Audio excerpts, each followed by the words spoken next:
This is E6, day 1, and we're introducing the A making the O sound in after a W or a WH. And we're also covering the O making its long sound OO at the end of a word. So let's see if we can read these words. W-O-Z, was. So the S is also making a Z sound there. W-O-sh, wash. W-O-N-T, want. W-O-N-D, wand. W-O-S-P, wasp. And W-O-T, watch. So you may remember that we learnt in a previous list that if we make the W sound, the W sound, and there's no air after it, that means there's no H.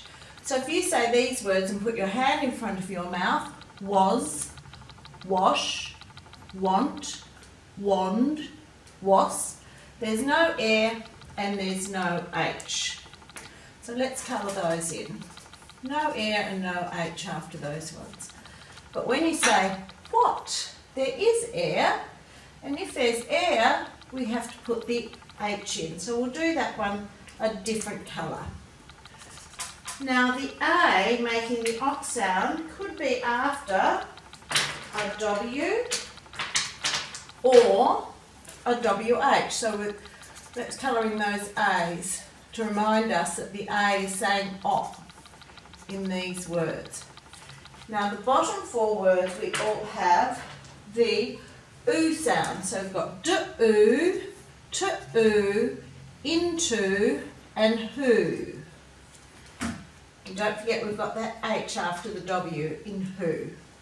Okay, let's look at the meaning of these words.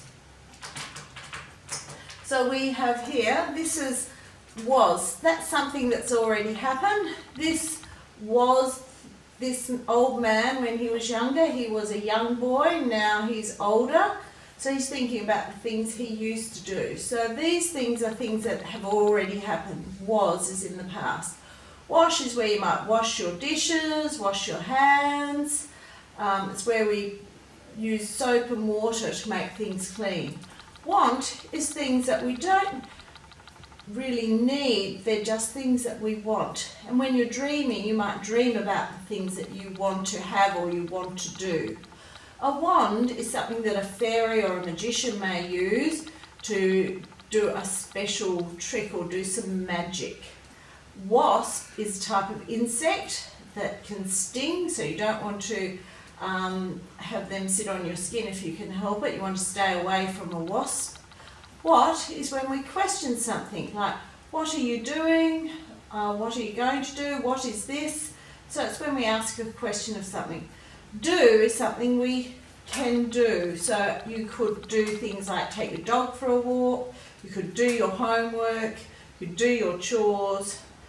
2, this is not the number 2. The number 2 has a W in it.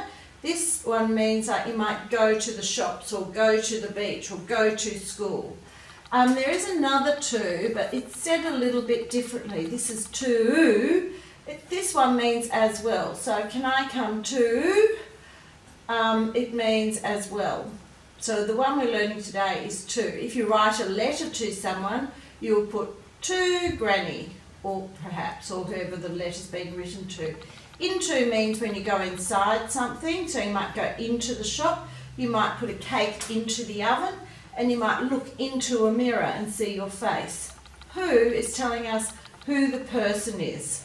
Who is this here? Now let's read these words, sound them, spell them, cover them, and write them 3 times before we check them. So we're going was, w-o-z. Remember the S is making its Z sound here, but we know to write an S. So was, w-o-z, w-o-z, w-o-z, W-A-S, W-A-S, W-A-S. Cover it and write it 3 times without looking. And then at the end go back and check that you've spelt it correctly.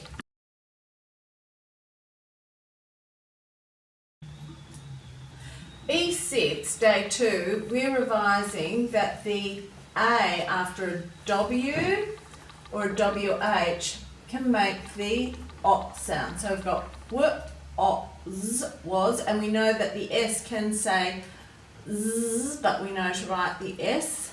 We've got w-o-sh, wash, w-o-n-t, want, w-o-n-d, wand, w-o-sp, wasp, w-o-t, what.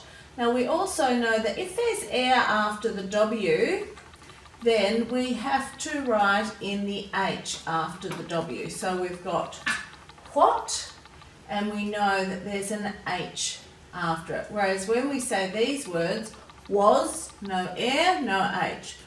Wash, no air, no H. Want, no air, no H. Wand, no air, no H. Wasp, no air, no H. So that's a very simple way for you to remember whether to put the H in after the W or not. These words we're revising the oo sound. Do, to, to, into, who. So you can colour those special sounds in those words on your own, and then you have to go back and read the words, sound them, spell them, and then write them. So we've got was, w-o-z, and I've written it for you, W-A-S. So wash, w-o-sh, W-A-S-H, cover it and write it. You can finish off the rest of those. Down here it says finish the words and match to the picture. We've got w-o-z, was, w-o-sp, wasp, w-o-sh, wash, w-o-n-t, want, w-o-n-d, wand.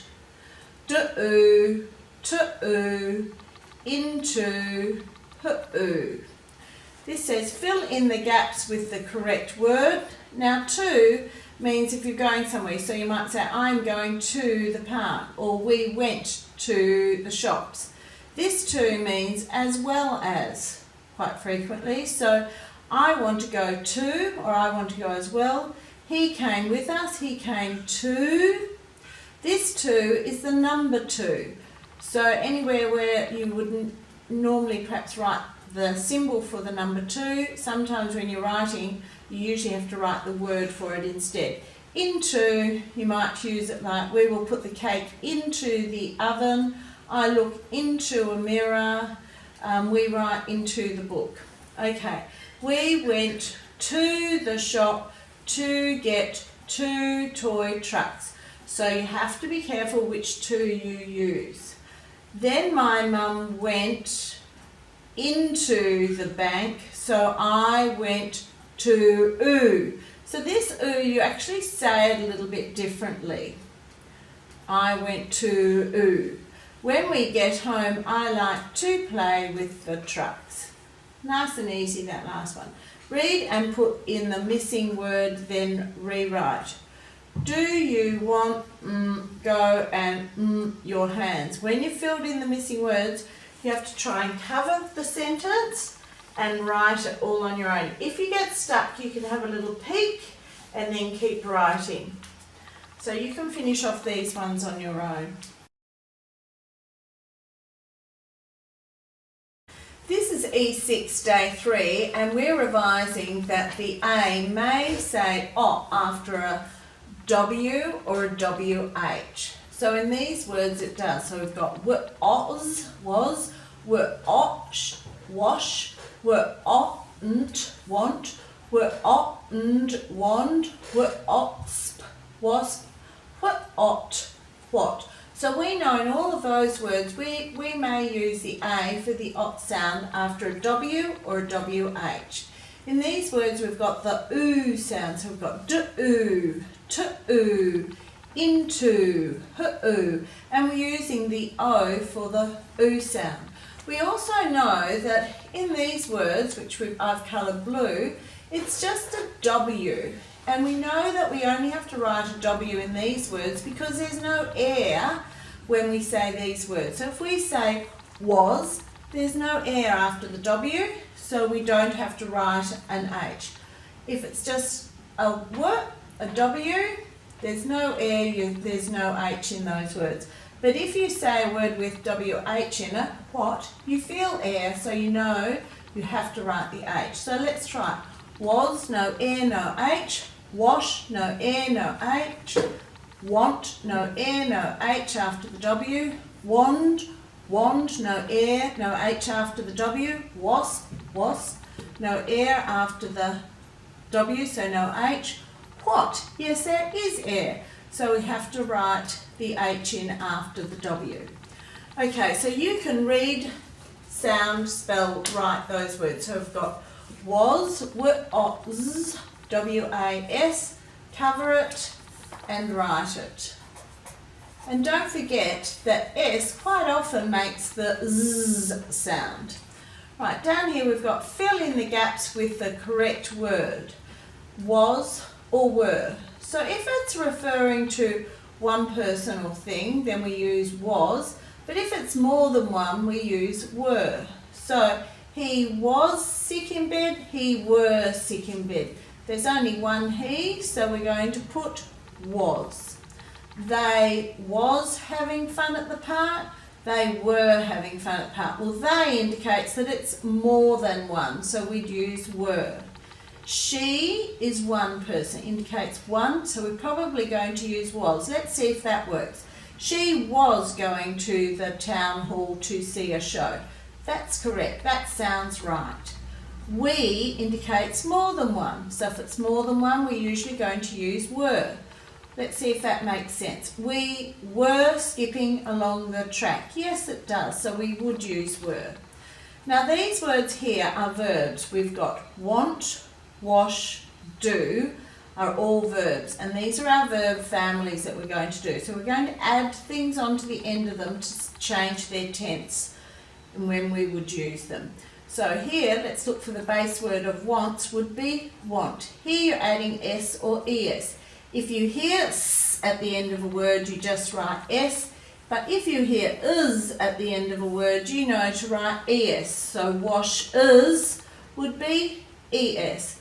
Does, the rule is, with this one, if a word ends in O, you must have two vowels before you add the S. So we've got to put that E in there. These ones are quite easy. We're just going to do wanting, washing, doing. They're all nice, easy ones for you to write on your own. Now, adding ED to the end of a word can be tricky because it can make three different sounds. It can say d, t, or ud, but we have to know to write ed. So want ud, we're hearing ud and we know to write ed. Wash t, sounds like a t, but we know to write ed. Do is a tricky one because we could say he did his work or he has done his work. So it depends on how you're using it in a sentence, whether you'd use did or done. So down here we've got fill in the gaps with the correct word. Millie, my dog, liked to dig holes. So this is a story I've written about Millie digging holes. And you've got to work out whether you put in do, does, done, doing, or did to make the story work. Something Millie dig holes, asked him. Does, he's asking a question, so we're going to put does. Does Millie dig holes, asked him. She has done it before, said Fred. She had better not do it in my yard, said Tim. Oh no, she is doing it now, yelled Fred. You have to tell my dad that Millie did it, said Tim. I suppose they didn't want their dog to get into trouble for doing it. Okay, you can finish that story on your own and finish the whole page. E6 day 4, we've got sentences that we've got to put in order, and then you have to remember to put in the capital letters and the full stops when you write the sentences out. So let's see if we can make these sentences make sense. We'll swing Tom in the tree. I think we'll start with Tom. Tom will swing, so I'll put a number 2 here to help me, and then 3. Let's see if that makes sense. Tom will swing in the tree. Yes, that makes sense. So I know Tom is the start of the sentence and it's also someone's name, so I have to give that a capital letter. Tom, then I go to the next part, will swing, and then the final part is in the tree. In the tree. And what do we put at the end of a sentence? A full stop. You can do the other ones on your own. We've got a cake will cook Ella. The kids with them will play. Called Spot, Ron has a dog. Called York, lives in a town, Emma. So don't forget, putting the little numbers in first might help you to get that order right. Now, it's the same thing here. You've got to put the sentences in order to make a story this time. And the little boy is saying, don't forget the capital letters and full stops, because we haven't put any in here for you. Let's read the sentences. Kay met a kid called Mel. They got wet and played in the sand. It was a hot day, so Kay went to the beach. Which sentence do you think would be first? You have to put the number 1 next to it, then number 2, then number 3, and then write them out with the capitals and full stops. Then you've got to answer the questions using full sentences. Who did Kay meet? Kay met, and who have they met? Where did they meet? They met, and finish the sentence. Why did they swim? They swam because it was, or as it was, whatever, finish the sentence. You can finish that page.